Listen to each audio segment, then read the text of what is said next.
राधे राधे दोस्तों।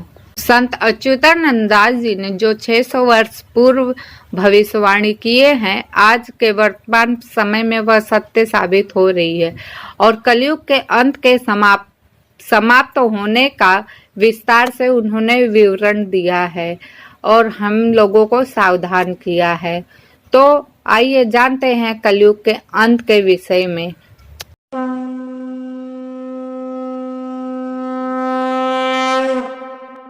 शुरुआत कब हुई थी और क्यों हुई थी, इसके बारे में आज मैं आप सभी को थोड़ा सा बताना चाहूंगी कि श्रीमद् भागवत पुराण में आखिर कलयुग के विषय में क्या लिखा है। कलयुग लगभग 17,28,000 वर्ष, त्रेता युग 12,96,000 वर्ष, द्वापर युग 8,64,000 वर्ष और कलयुग 4,32,000 वर्ष बताया गया है। कलयुग का प्रारंभ कब हुआ, इस संबंध में हमेशा से हम लोगों के अंदर कहीं न कहीं विचार चलते रहता है। जो कलयुग की आयु बताई गई है 4,32,000, वह आज घटकर कम हो चुकी है, क्योंकि हम कलयुग के अंतिम कालखंड में जी रहे हैं।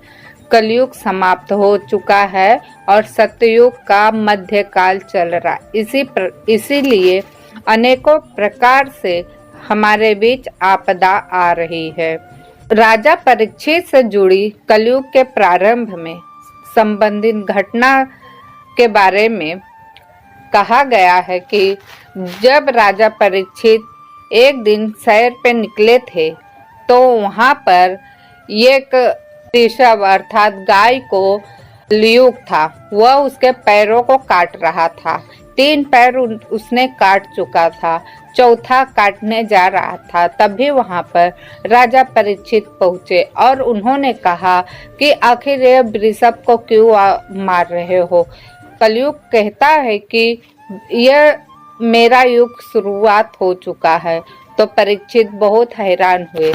परीक्षित ने कहा कि आखिर ये कैसे हो सकता है, अभी तो द्वापर युग खत्म ही नहीं हुआ है। तब कलयुग ने कहा, जब श्री कृष्ण इस धरती को छोड़कर चले गए थे, उसी वक्त से कलयुग का प्रारंभ हो गया था। उसने कहा कि ठीक है, मैं छोड़कर चला तो जाऊंगा, लेकिन आपको मुझे स्थान देना पड़ेगा। तो जानते हैं कि राजा परीक्षित ने कलयुग को रहने का स्थान दिया, अर्थात 5 ऐसे ऐसे जगहों के नाम बताए जहां पर कलयुग जाकर रह सकता है। तो कलयुग को रहने का स्थान बताया, पहला जुआ, दूसरा मदिरापान, जो स्त्री या पुरुष व्यवगमन करते हैं वहां पर कलयुग का स्थान है। और स्वर्ण में मतलब सोने में भी कलयुग को स्थान राजा परीक्षित ने दे दिया।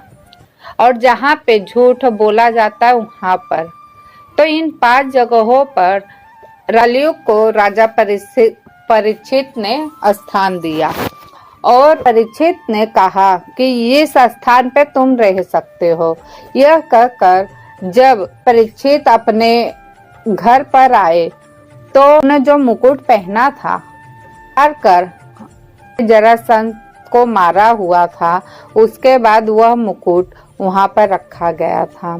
तो उस मुकुट में का वास था, क्योंकि अधर्मी का वह मुकुट था, वह कभी भी कोई उपयोग नहीं किया था। लेकिन पता नहीं राजा परीक्षित के मन में हुआ कि वह मुकुट वह धारण कर ले।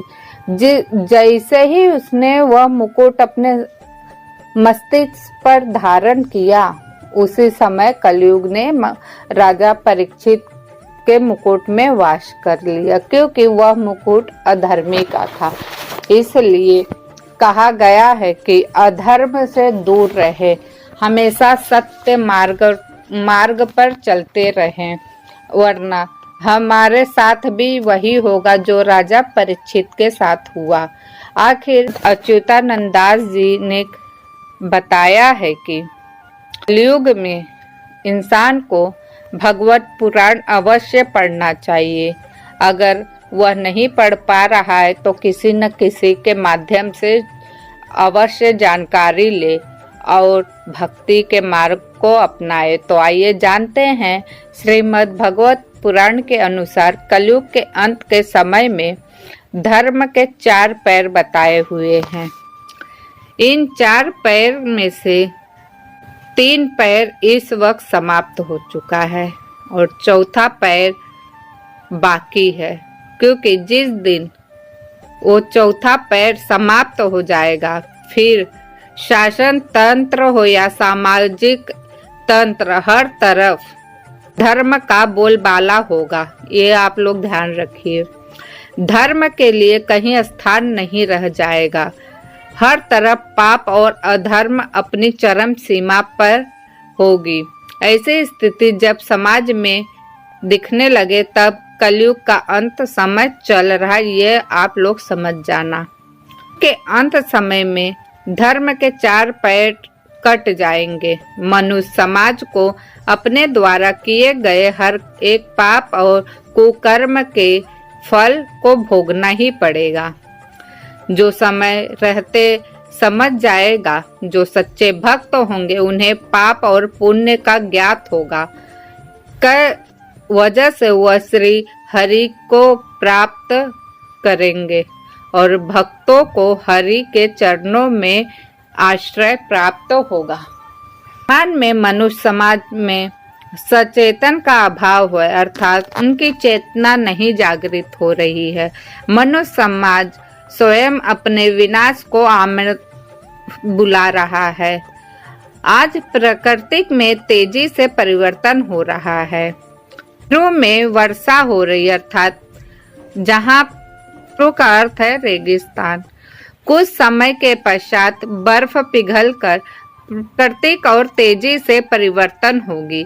ऐसे विनाशकारी परिणामों की चेतावनी को जानते हुए भी जो लोग अनजान बनकर रहना चाहते हैं, उचित समझ नहीं रहे हैं, अभी अस्थायी सुख की प्राप्ति की दौड़ में भाग रहे हैं, परंतु वो आने वाले विनाश के शिकार होंगे। निकट भविष्य में समाज को भयंकर जल प्रलय का सामना करना पड़ेगा। वर्तमान में राजा शासन में रहने वालों के द्वारा प्रजा का शोषण हो रहा है। प्रजा भी पथ भ्रष्ट होने के कारण शोषणकारी राजा का चयन कर रही है। समाज में पैर पसारे रह पाप की ओर, पाप को रोकने के लिए, अधर्म को समाप्त करने के लिए पुनः धर्म संस्थापना की पुरजोर आवश्यकता, अर्थात बहुत ही जोरों शोरों से आवश्यकता है और जिसकी शुरुआत भी हो चुकी है। तो आप लोग स्वयं इसके साक्षी हैं। हमारे बीच अनेकों प्रकार की आपदाएं शुरू हो चुकी है। कहीं पर आतंकवादी हमला हो रहा है, कहीं पर अग्निकांड हो रहा है, कहीं पर लोग बाढ़ में बह जा रहे हैं, उनकी मृत्यु हो रही है, कोई रेल के नीचे आ जा रहा है। ऐसे अनेकों प्रकार की दुर्घटनाएं हो रही हमारे आंखों के सामने, फिर भी मनुष्य समझने में असमर्थ है। लेकिन भक्त जो हैं वो अवश्य समझ पा रहे हैं कि आखिर यह क्यों हो रहा है, किस कारण से हो रहा है। इसीलिए भक्ति के मार्ग को अपनाए और श्री हरि प्रभु के चरणों में समर्पित रहे।